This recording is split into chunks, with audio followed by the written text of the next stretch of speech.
Welcome back, everybody, for another deep dive. Yeah. You know how this works? We take some really interesting stuff that you send in, and we just explore it. And today, um, we're going way back. I mean, all the way back to childhood. Oh, yes. Those formative years? Yeah. You sent in a YouTube video. It's this conversation between two people just kind of reminiscing about their younger days. Yeah. And man, did it ever bring back some memories. Always fascinating to hear those stories, right? You can learn so much about a person by understanding where they came from. Exactly. And this one's got it all. We're Right. talking cardboard box forts and homemade pickles and even a pretty emotional story about a grandfather's passing.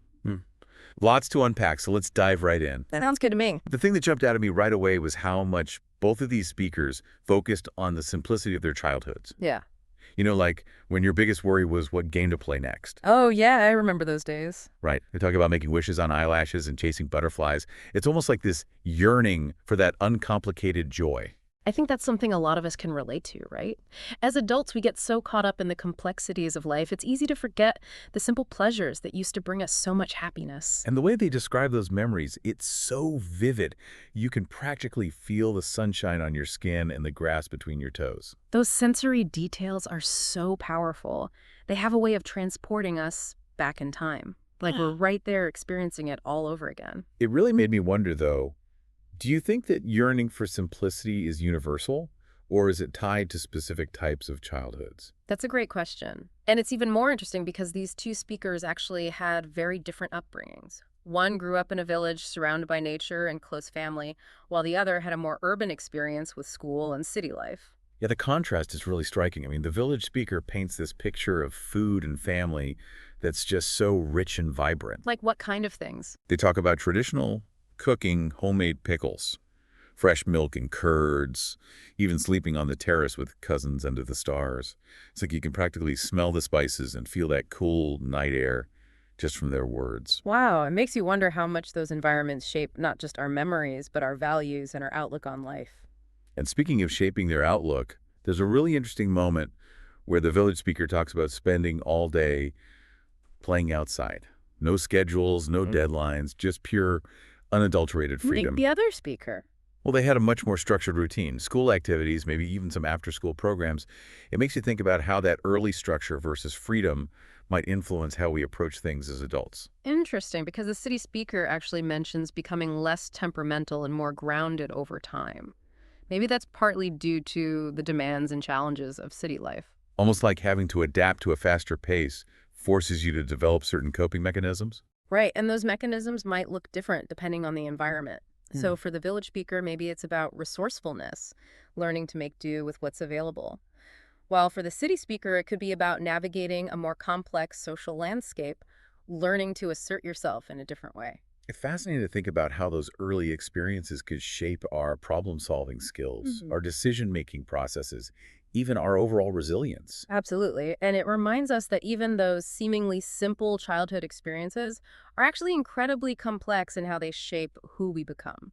But before we get too deep into that, there's a pretty significant shift in the conversation that I want to touch on. The village speaker starts talking about their grandfather, and it's clear that this figure had a profound impact on their life. It's more than just fond memories, though. Hmm. There's a real wave of emotion when they start talking about the grandfather's passing. The speaker talks about his protective nature, their close bond, and the lasting impact of his loss. And it's interesting how they describe feeling their grandfather's presence even after he was gone. Could this be a way of coping with loss, or is there something deeper here? Deeper how? Like maybe it's about how we internalize the values and lessons of those we love. Almost like they become a part of our internal compass. It's like carrying a piece of them with you even after they're physically gone. And maybe that's part of what shapes our values, like you said, an unspoken inheritance. Exactly. And speaking of values, the conversation takes an interesting turn here. Both speakers start reflecting on how easy it is to get caught up in the busyness of life and forget to appreciate those we love. Yeah, it's that classic realization, isn't it? That we often don't fully grasp someone's importance until they're gone. And they specifically mentioned taking loved ones for granted.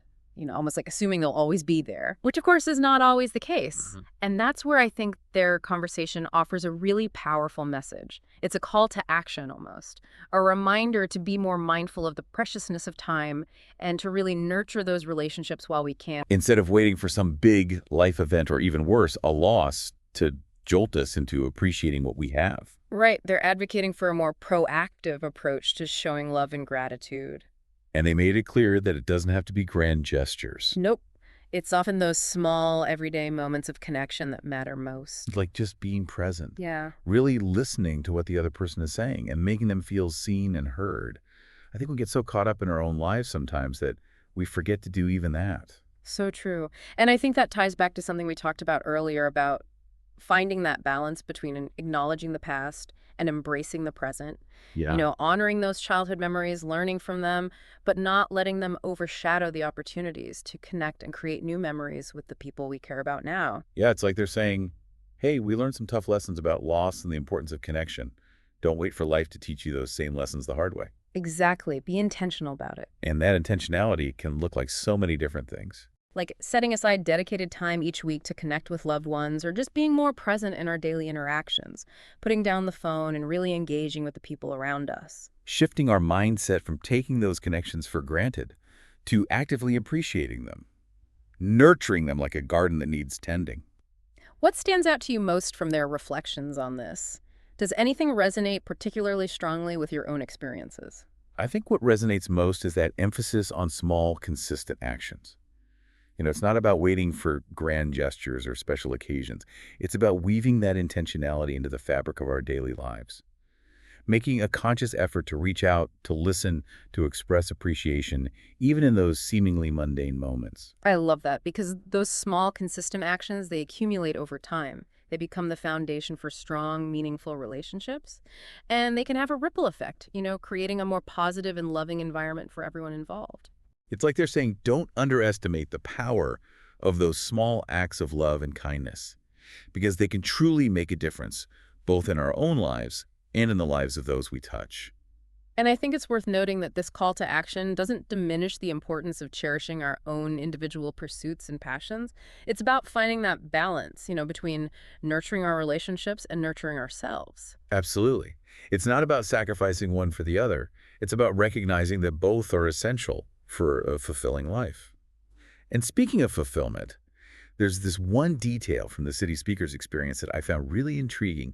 Remember how they talked about those late-night conversations they used to have with friends? Yeah, I'm all ears. What about them caught your attention? They specifically mentioned how those late-night chats often led to unique perspectives and insights. It made me think about the importance of exposing ourselves to different viewpoints, even if they challenge our own beliefs. That's a great observation. And it connects to something we've been touching on throughout this whole deep dive. The idea that growth often comes from stepping outside our comfort zones. And those late night conversations with their mix of experiences and perspectives sound like the perfect breeding ground for new ideas and personal growth. It's like a mental workout, stretching our minds and challenging us to see things from new angles. And who knows, maybe those late-night conversations were the seeds that planted the speaker's realization about cherishing the present. It's certainly possible. After all, it's often through those interactions with others that we gain new insights and perspectives on our own lives. It can be uncomfortable to confront our biases and assumptions, but it's in those moments of discomfort that we have the greatest potential for growth. It's like we're constantly evolving, learning, and refining our understanding of the world and ourselves. And that process is often fueled by those connections and conversations with others. Before we move on, I'm curious, what are some ways you actively seek out those challenging conversations and perspectives in your own life? What strategies do you find helpful in broadening your own understanding? Hmm. I think one of the most important things is cultivating a mindset of curiosity. Approaching conversations not with the goal of proving a point or winning an argument, but with a genuine desire to understand another person's perspective, even if it differs from your own. That's a great foundation. And it sounds like you're actively seeking out diverse perspectives, whether it's through reading books, listening to podcasts, or engaging in conversations with people from different backgrounds. Definitely. And it's important to remember that it's not always about agreeing with everything someone says.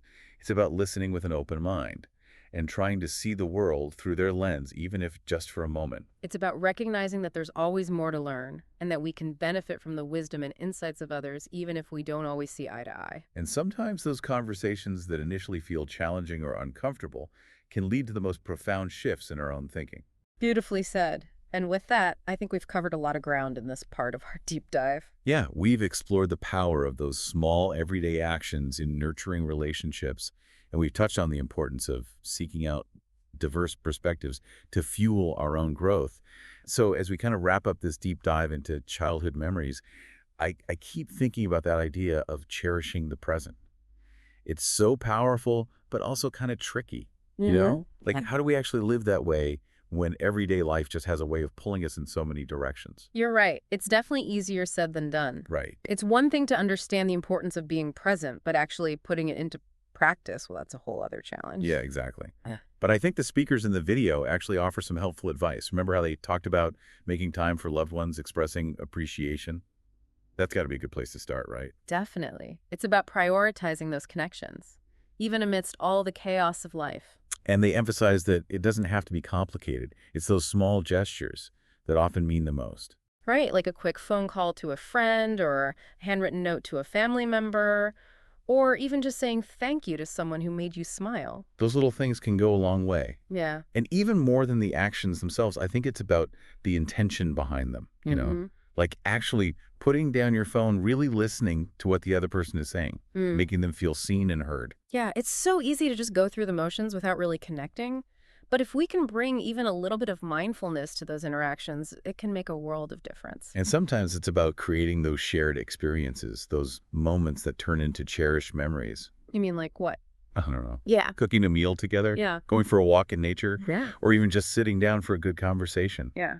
Anything that allows us to connect on a deeper level. Those shared experiences are so important. They give us a chance to break out of our routines, to laugh together, to learn new things about each other. It really makes you realize that cherishing the present isn't just about savoring those individual moments of joy.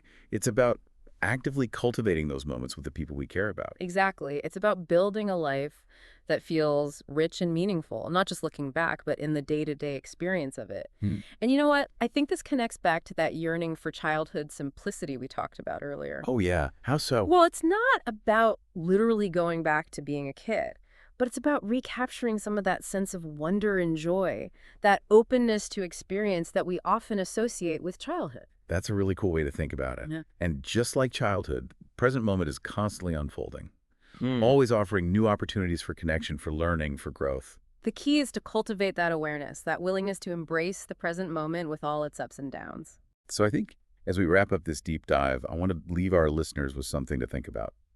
Remember that sensory detail from your childhood we talked about earlier, the one that takes you right back to that time. Hold on to that memory. Let it remind you of those simple joys, that boundless curiosity and the love that surrounded you back then. And ask yourself, how can you bring even a little bit of that magic into your life today? What small steps can you take to cherish the present, to nurture those important relationships, and to create new memories that will bring joy and meaning to your life? Thanks for joining us on this journey. It's been amazing to explore these ideas with you, and I hope you've gained some valuable insights into the power of childhood memories and the importance of embracing the present moment. And until next time, keep diving deep and keep exploring the world around you with that same curiosity and open heart.